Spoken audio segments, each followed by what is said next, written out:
సంఘానికి ఈ ఉదయంకాల మధ్యాహ్నకాల సమయంలో ప్రభువైన యేసుక్రీస్తు వారి నామం పేరిట శుభములు తెలియచేసుకుంటున్నాను.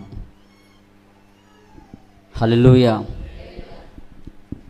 చిన్న వాక్యం చదువుకొని మనం త్వరగా ముందుకు వెళ్ళిపోదాం.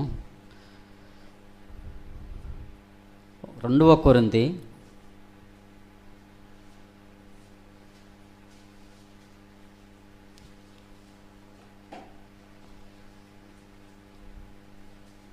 2:17 వచనం తీయండి. నేను అది చెప్పి నాకు ఇవ్వబడినటువంటి వాక్యంలోనికి మాటలోనికి నేను వెళ్తాను. నిజంగా మొదటి మాట విన్నప్పుడు నేను కూడా కొన్ని సంగతులు గ్రహించాను. చదువుతారా? 2వ కొరింథీ. ఈ సంగతులను గూర్చి చాలినవాడు ఎవడు? మేము దేవుని వాక్యమును కలిపి చెరిపెడు ఉండక నిష్కపటము గలవారమై దేవుని వలన నియమింపబడిన వారమై ఉండి క్రీస్తునందు దేవుని ఎదుట ఇక్కడ బోధించినటువంటి వారు అందరూ బోధకులుగా ఉండకూడదు అని దేవుడు చెప్పాడు. దేవుడు ఎవరినైతే నియమించుకుంటాడో వాళ్ళు మాత్రమే బోధకులుగా అర్హత అనేసి వాక్యం తెలియచేస్తుంది. ఒకవేళ అలా అర్హత లేకపోతే ఏమవుతుందంటే తన సొంత జ్ఞానము, సొంత ఆలోచన మనసులోనికి ప్రవేశించి వాక్యాన్ని వక్రీకరించి చెప్పేటువంటి ఆ యొక్క తత్వం వచ్చేస్తుంది. అందువల్ల పౌలు గారు ఏం చెప్తున్నారంటే, క్రీస్తునందు మనము బోధిస్తే ఎవరి ఎదుటను బోధిస్తున్నామో అనేసి అంటే దేవుని ఎదుట, నేను బోధిస్తున్నది మీ ఎదుటను కాదు కానీ దేవుని ఎదుట బోధిస్తున్నాము అని చెప్పినప్పుడు బోధించే వారికి భయము, తగినటువంటి దేవుని కృప కావాలని వారు జాగ్రత్త పడి ఉంటారంట. నేను ఈ మాట ఎందుకు చెప్పానంటే, నేను ఒక్కోసారి చాలా భయపడుతుంటాను. ఎందుకంటే నా సొంత జ్ఞానము ఎక్కడ నేను ప్రదర్శింపుతానో అనేసి, నా సొంత తెలివితేటలు ఎక్కడ నా నుంచి వచ్చేస్తాయో అనేసి భయపడుతుంటాను. అందుకు అప్పుడు దేవుడు ఆ మాటను గుర్తు చేశాడు. ఓహో, అందుకే నా దేవుడు అందరినీ బోధకులుగా ఉండొద్దు అని చెప్పినటువంటి మాట ఎందుక అనేసి నాకు అర్థమైంది. దేవునికి మహిమ కలుగును గాక. హల్లెలూయా, హల్లెలూయా. మన భారతదేశంలో క్షమించే గుణం లా ప్రకారంగా ఒకరికి ఇవ్వబడింది.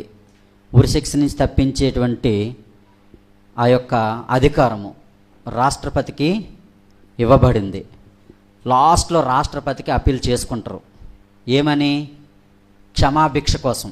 రాష్ట్రపతికి లాస్ట్గా ఆ నేరము బహుఘోరమైనది అయినప్పుడు రాష్ట్రపతి ఏం చేస్తాడంటే క్షమాభిక్ష పెట్టరు. కానీ మన దేవుడు కూడా క్షమాభిక్ష పెట్టలేదు. తను ఆ శిక్ష భరించి ఆ శిక్ష ఎందు ఎవరికైతే నమ్మకం ఉంటుందో వాళ్ళు రక్షించబడతారని చెప్పాడు. మీకు అర్థమైందా? రాళ్లతో కొట్టబడినప్పుడు ఒక స్త్రీని వాళ్ళందరూ ఒక్క రాయి కూడా వేయకుండా వెళ్ళిపోతే అప్పుడు లా ఒప్పుకోదు కదా, అంటే ధర్మశాస్త్రం ఒప్పుకోదు కదా, దానికి శిక్ష ఉండాలి. ఆ శిక్షే మనందరి పట్ల ప్రభు అయిన యేసుక్రీస్తు వారు భరించారు. కాబట్టి ఆయన వెల చెల్లించాడు. ఇంకా మనము వెల చెల్లించాల్సిన అవసరము లేదు. దేవునికి మహిమ కలుగును గాక. హల్లెలూయా, హల్లెలూయా. చదవండి అది 2వ మాట ఏమిటో. లోక సువార్త 23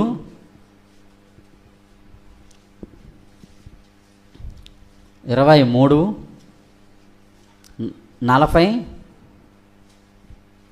23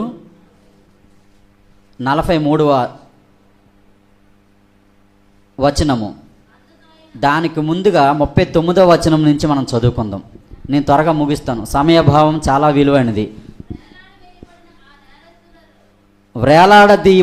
వేయబడిన ఆ నేరస్తులలో ఒకడు ఆయనను దూషించుచు, నీవు క్రీస్తువు కదా, నిన్ను నీవు రక్షించుకొనుము, మమ్మను కూడా రక్షించమని చెప్పెను. అయితే రెండవ వాడు వానిని గద్దించి,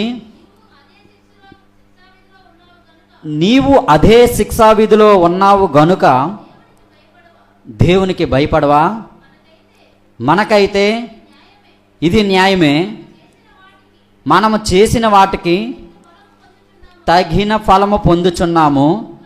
కానీ ఈయన ఏ తప్పిదమును చేయలేదని చెప్పి ఆయనను చూసి, యేసు, నీవు నీ రాజ్యములోనికి వచ్చినప్పుడు నన్ను జ్ఞాపకము చేసుకొనమని అనెను. అందుకు ఆయన వానితో, నేడు నీవు నాతో కూడా పరదైసులో ఉందువని నిశ్చయముగా నీతో చెప్పుచున్నానెను. వాక్యం చదవబడింది కదా. ఇద్దరు దొంగల మధ్యన జరిగినటువంటి ఒక సన్నివేశం, ఒక న్యాయాధిపతి ఎదుట రాబోయే కాలంలో తీర్పు చెప్పబోయేటువంటి, ప్రపంచానికి తీర్పు ఇయ్యబోయేటువంటి ఒక న్యాయాధిపతి ఎదుట భూమి మీద ఇద్దరు దొంగల మధ్యన జరిగినటువంటి సన్నివేశం. ఈ వచనాలు చదువుతున్నప్పుడు యేసుక్రీస్తు వారు ఒక దొంగని గురించి, నేడు నీవు నాతో కూడా పరదైసులో ఉందువు అని చెప్పాడు. ఇంకొక దొంగను గురించి అస్సలు మాట్లాడలేదు.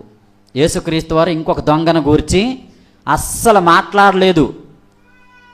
ఒక దొంగను గురించి అయితే, నేడు నీవు నాతో కూడా పరదైసులో ఉందువు అని చెప్పాడు. ఎందుకు అలా చెప్పాల్సిన అవసరం వచ్చింది? మరి ఇద్దరినీ క్షమించాలి కదా. దేవుడు సర్వశక్తిమంతుడు, దేవుడు సర్వాధికారి. అక్కడ ఇద్దరి మధ్యన జరిగినటువంటి సన్నివేశం ఏంటంటే, అక్కడ జరిగినటువంటి విషయము లోకములో నుండి వేరు చేయబడుతున్నప్పుడు జరిగినటువంటి సన్నివేశం ఒక దొంగది. ఇంకా లోకంలోనే ఉండాలనుకున్న సన్నివేశం ఒక దొంగది. ఒక దొంగ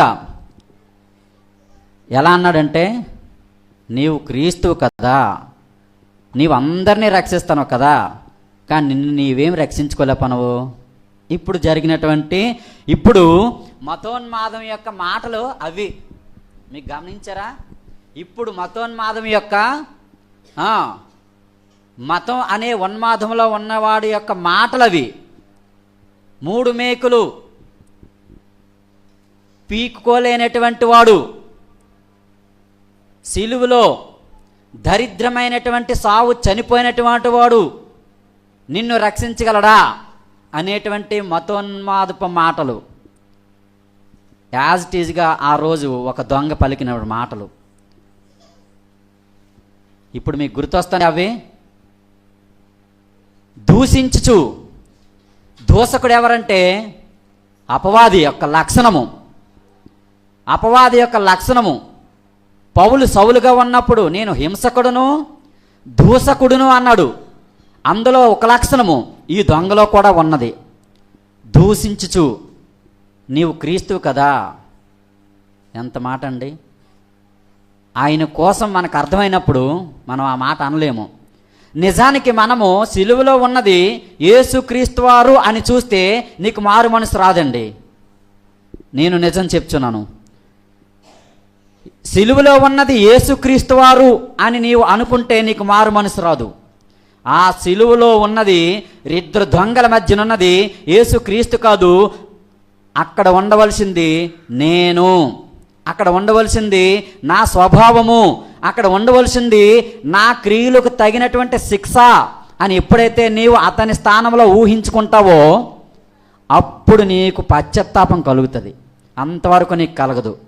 ఎందుకు కలగదంటే ఒకని బాధను నీవు భరించినప్పుడు అప్పుడు అనిపిస్తుంది. దీనికి ముందుగానే అయ్యగారు మంచి మాట గుర్తు చేశారు.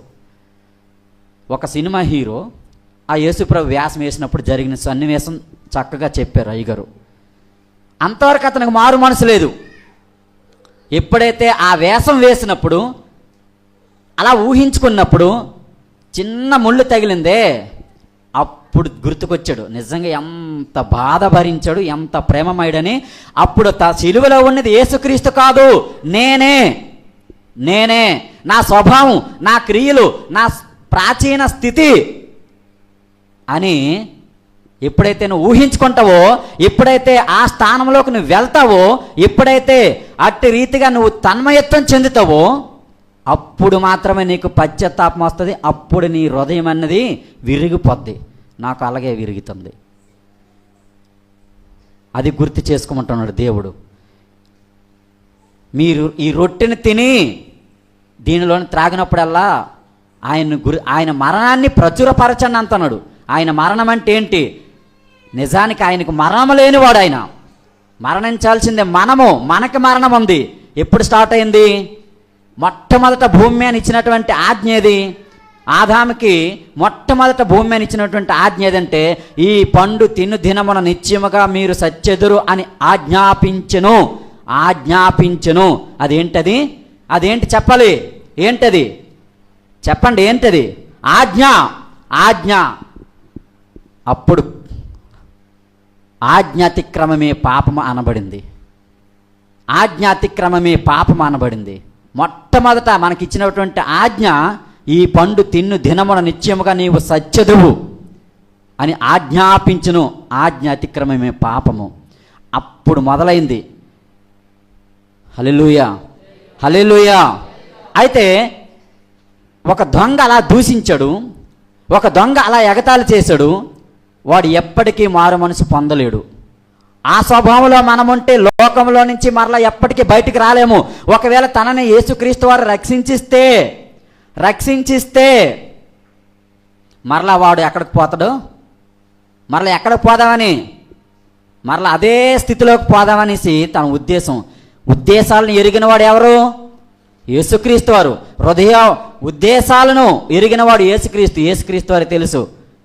వాడు నన్ను దూషిస్తుండు, వాడిలో ఉన్నది అపవాది, వాడు ఎప్పటికీ మారు మనసు పొందలేడు. అపవాది కుమారుడా, ఎంతవరకు నీవు తిన్నని త్రోవలను చెరిపడానికి ఉన్నావు అనేసి మాట్లాడుతుంటాడు.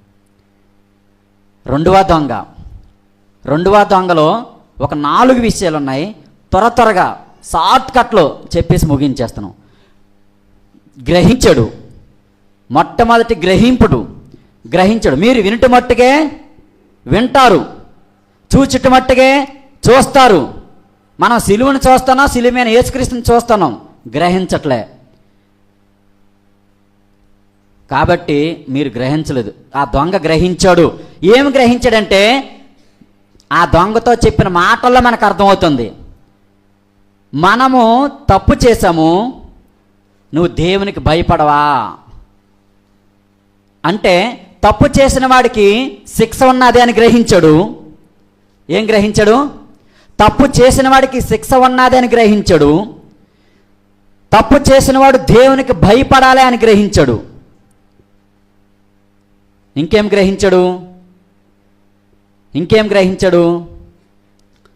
యేసుక్రీస్తు వారిని అభ్యర్థించినప్పుడు ఒక మాట అన్నాడు. అభ్యర్థనది, యేసు నీవు నీ రాజ్యంలోనికి వచ్చినప్పుడు నన్ను జ్ఞాపకము చేసుకో అని చెప్పాడే, అది అభ్యర్థన. అది ఏంటది? అభ్యర్థించడం. మనం ప్రతిరోజు విజ్ఞాపన చేస్తామే, అది విజ్ఞాపన, అది అభ్యర్థన. అంటే ఏం గ్రహించాడు? యేసుక్రీస్తు వారు రాజు. యేసుక్రీస్తు వారు ఎవరు? రాజు. ఆయన మరలా తన రాజ్యంలోనికి వస్తాడు. ఆయన రాజ్యము చేస్తాడు. ఆ రాజ్యము నిత్యము ఉంటుంది. అప్పుడు నన్ను తన రాజ్యంలో లేకపోతే నేను నిత్య నరకానికి పోతాను అని గ్రహించాడు. కానీ ఈ రోజుల్లో యేసుక్రీస్తుని ఎలా గ్రహిస్తారంటే, ఆయన ఒక సామాన్యమైన మానవుడు, ఆయన రోమా ప్రభుత్వం సిలువేసింది, రోమా ప్రభుత్వం యొక్క శిక్ష విధించింది ఆచారం ప్రకారంగా అంటున్నాం, అలా గ్రహించాం. కానీ అలా గ్రహించకూడదు. ఆయన రాజు, ఆయన రాజు. ఒక్క విషయం చెప్పి నేను ముగిస్తాను చూడండి. ప్రపంచాన్ని జయించినటువంటి ఒకడు ఉన్నాడు. అతి తక్కువ కాలంలో 28 సంవత్సరాల లోపే. ఆయన పేరు ది గ్రేట్ అలెగ్జాండర్. ఎవరమ్మా? ది గ్రేట్ అనాలంట. The great Alexander. ఆయనది ఏ ఊరు తెలిసినా మనకి, నేను చదివాను, ఆయన దమస్కు. ఆయనది పట్టణం ఏంటి? గ్రీకు దేశస్తుడు. గ్రీకులో దమస్కు పట్టణం ఆయనది. ఆయన ప్రపంచాన్ని జయించాడు. దేనితో జయించాడు చెప్పనా? కత్తితో జయించాడు. దేనితో జయించాడు? కత్తితో జయించాడు. దేనితో తిరిగాడు? గుర్రంతో తిరిగాడు. ఆయన భౌతికమైనటువంటి రాజ్యాలను జయిస్తే యేసుక్రీస్తు రాజే కదా, ఆయన కూడా కత్తితోనే జయించాడు. ఆయన కత్తి 2 అంచులు గల ఖడ్గము. ఆయన కత్తి ఏంటది? 2 అంచులు గల ఖడ్గము. ఆయన కూడా గాడిదతో వచ్చాడు, గాడిద మీద. ఈ అలెగ్జాండరు సంపితే జయించాను అనుకున్నాడు. కానీ యేసుక్రీస్తు చనిపోయి తిరిగి లేస్తే జయించినట్టు అని చెప్పాడు. అది ఆ రాజుకి ఈ రాజుకి తేడా. ఈ అలెగ్జాండర్ ఏ ఊరు? ఏ ఊరు? దమస్కు. పౌలు సౌలుగా ఉన్నప్పుడు క్రీస్తు సంఘాన్ని హింసించడానికి ఎక్కడి నుండి అధికారం పొందుకొని వస్తున్నాడు? దమస్కు పట్టణం నుంచే వస్తున్నాడు. ఎవరిని హింసించడానికి, ఎవరిని చంపడానికి అధికారం తీసుకొండు? దమస్కు పట్టణం నుంచే. తిరిగి వస్తుండగా ఇంకా లాభం లేదు, ఇదే యొక్క చివరి రోజు ఈ సౌలుకి, సౌలు యొక్క స్వభావానికి చివరి రోజు, స్వస్థ పలకాలి, ఇంకా లాభం లేదు అనేసి యేసుక్రీస్తు వారు తలంచి ఏం చేశారంటే, దమస్కు పట్టణం నుంచి వస్తుండగా ఏం చేశాడు? దర్శనమిచ్చి సౌలా అని పిలిచి కళ్ళు పొరలను పోగొట్టి అక్కడ మారు మనసు కలుగు చేశాడు. ఎవరికి? సౌలుకి. సౌలు ఎక్కడి నుంచి వస్తున్నప్పుడు? దమస్కు నుంచి. అలెగ్జాండర్ దేవురు దమస్కే. మీకు అర్థమైందా? ఒకసారి జకర్యా గ్రంథం తీయండి, ఒక్కసారి 9వ అధ్యాయము. నేను ముగించేస్తాను, సమయభావం పాటించాలి. జకర్యా గ్రంథము 9వ అధ్యాయము. అందులో 1వ వచనం చూడండి. హద్రాకు దేశమును గూర్చియు దమస్కు పట్టణమును గూర్చియు వచ్చిన దేవోక్తి ఏలనగా, యెహోవా సర్వనరులను అందరినీ కనుక, ఇది అలా చదివితే ఇది ఒక ప్రవచనము. ప్రపంచాలని అన్నిటిని ఒకడు జయిస్తాడు, ఇజ్రాయేల్ని కూడా ఒకడు జయిస్తాడు, వస్తాడు అనేసి ఆ యొక్క అలెగ్జాండర్ కోసం వచ్చినటువంటిది. ఆ తర్వాత మళ్ళీ యేసుక్రీస్తు వరకు కోసం వచ్చింది ప్రవచనము. అంటే ఇద్దరు రాజుల మధ్యనటువంటి జరిగినటువంటి డిఫరెంట్. చూడండి 9వ వచనం చదవండి. సియోను నివాసులారా సంతోషించుడి, యెరూషలేము నివాసులారా. ఇప్పుడు ఇతనే రాజు, నీతిపరుడు. చదవమ్మా. రక్షణ గలవాడు. ఈ రాజు కూడా యెరూషలేము ప్రవేశించేశాడు, ఆ రాజు కూడా యెరూషలేము ప్రవేశించేశాడు. ఆ రాజు కత్తెట్టుకోండు, ఈ రాజు కత్తెట్టుకోండు. ఆ రాజు కిరీటం వేయబడింది, ఈ రాజుకి కిరీటం వేయబడింది. ఆ రాజుకి వస్త్రములు తొడగబడ్డాయి, ఈ రాజుకి వస్త్రములు తొడగబడ్డాయి. ఆ రాజుకి వజ్రవైడూర్య మరకత మాణిక్య కెంపులు కలిగినటువంటి కిరీటం ఉంటే ఈ రాజుకు ముళ్ళు కిరీటం వేయబడింది. ఆ రాజుకు ప్రశస్తమైనటువంటి వస్త్రం అంటే ఈ రాజుకి గోనెపట్ట వస్త్రం ధరించబడింది. ఆ రాజు గుర్రమైన వస్తే ఈ రాజు గాడిదమైన వచ్చాడు. ఆ రాజు కత్తి పట్టుకొని వస్తే చంపడానికి ఈ రాజు ఖడ్గము 2 అంచులు గల తన వాక్కును పట్టుకొని వచ్చాడు. ఆ రాజు మహా కోపోద్రేకుడై వస్తే ఈ రాజు శాంతిపరుడే సమాధానం కలిగించడానికి వచ్చాడు. ఆ రాజు చంపడానికి వస్తే ఈ రాజు పస్కా పశువుగా చావడానికి వచ్చాడు. ఇప్పుడు ఏ రాజు గొప్ప చెప్పండి? ఏ రాజు గొప్ప? చంపేవాడా, ప్రజల కోసం చచ్చేవాడా? చెప్పాలి. చంపేవాడు రాజా, ప్రజల కోసం చచ్చేవాడు రాజా? ప్రజలందరి కొరకు తన రక్తాన్ని క్రైధనముగా ఇచ్చేవాడే రాజు. అందుకే నా రాజ్యం ఈ లోకానిది కాదు అనేసి అన్నాడు. అందుకే ఈ దొంగ అధిగ్రహించి నీవు నీ రాజ్యముతో వచ్చినప్పుడు అని మాట వాడాడు. ఆ రాజ్యము యేసుక్రీస్తు వారిది.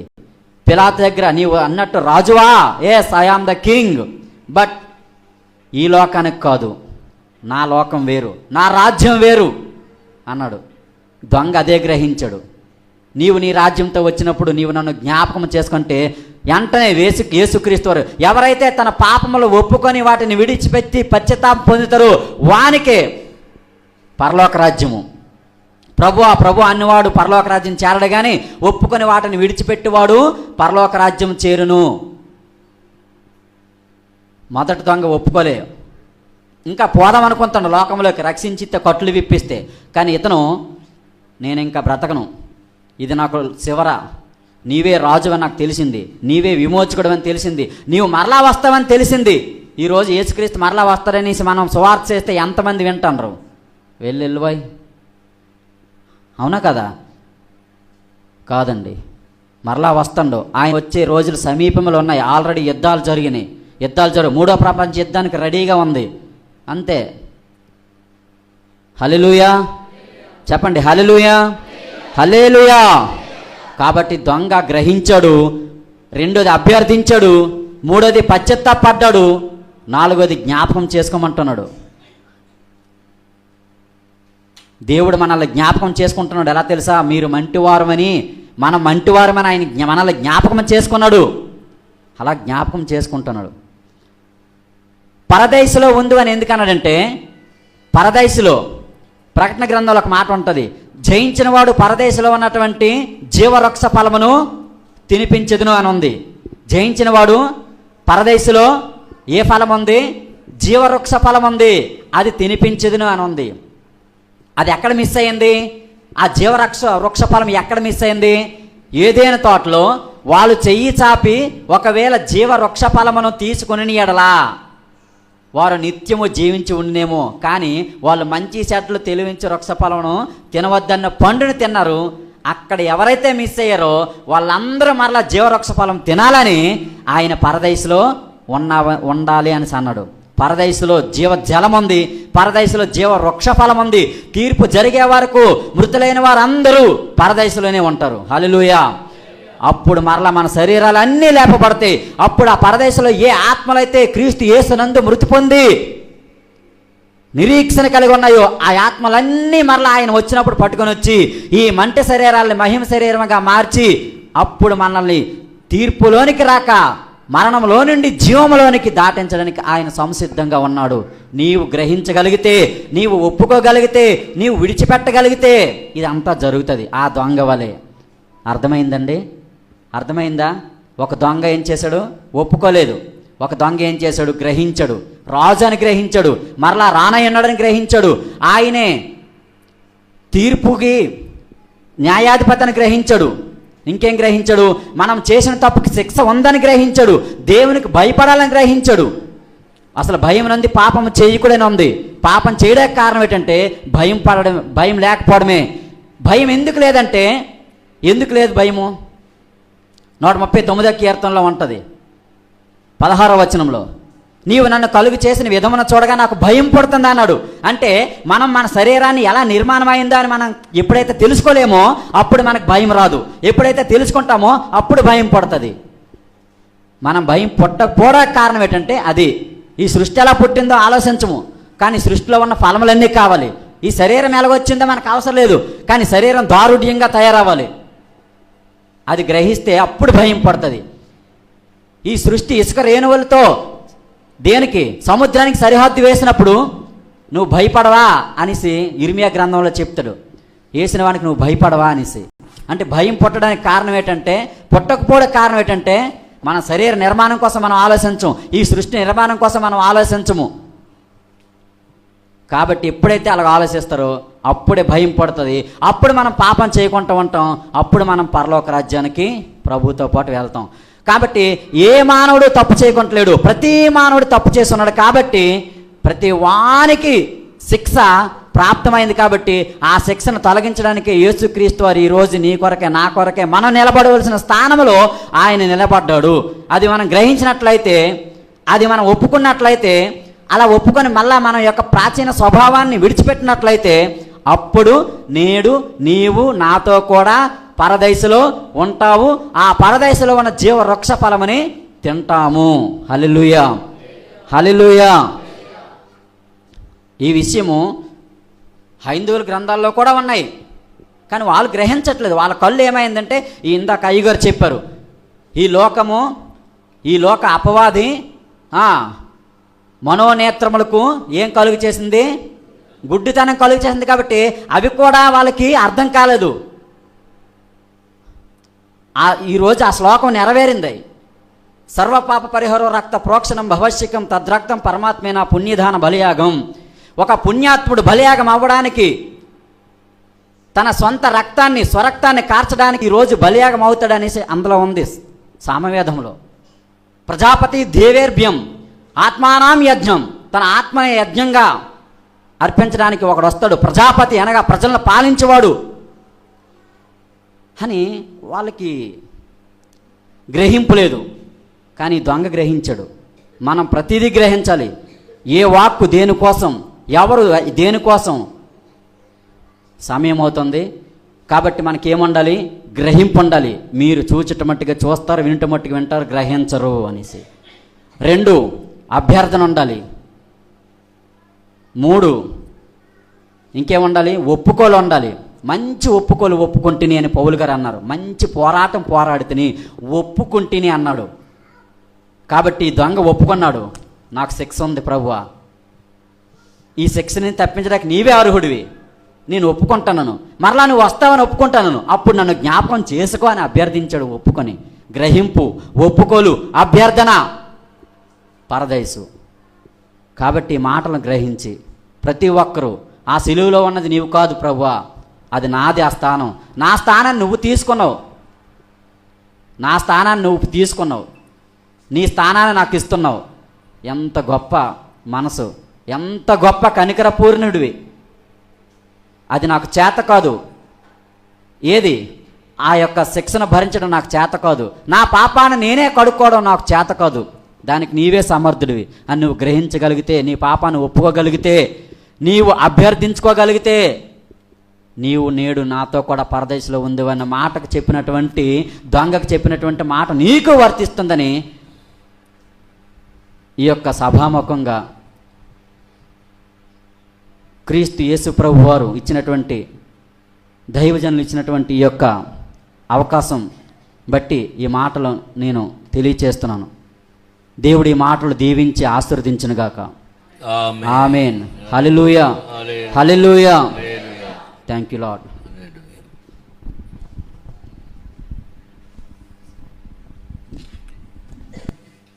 పిల్లరా, రెండో మాటని మనం విన్నాం. యేసుక్రీస్తు ప్రభువారు శిలువలో ఆయన మాట పలుకుతూ, ఆయన నేడు నీవు నాతో కూడా పరదేశంలో ఉందు అని చక్కని మాట చెప్పారు. నేడు అనే మాటను మర్చిపోవద్దు ఎప్పుడు కూడాను. ఎందుకంటే రేపన్నది మనకి ఏం జరుగుతుందో మనకు తెలియదు. నేడే రక్షణ దినం, ఈరోజే. శిలువలో వేలాడుతున్నటువంటి దొంగ అప్పటికప్పుడే మారుమనిషి పొందాడు. అప్పటికప్పుడే తను దేవునికి సమర్పించుకున్నాడు. ఆ శిలువలో ఉండి విజ్ఞాపన చేశాడు, శిలువలో ఉండి ప్రభుని వేడుకున్నాడు. సిలువ అంటే ఎలాంటిది? శ్రమ. శ్రమలో ఉన్నప్పుడు ఎవరైనా ప్రార్థన చేస్తారా?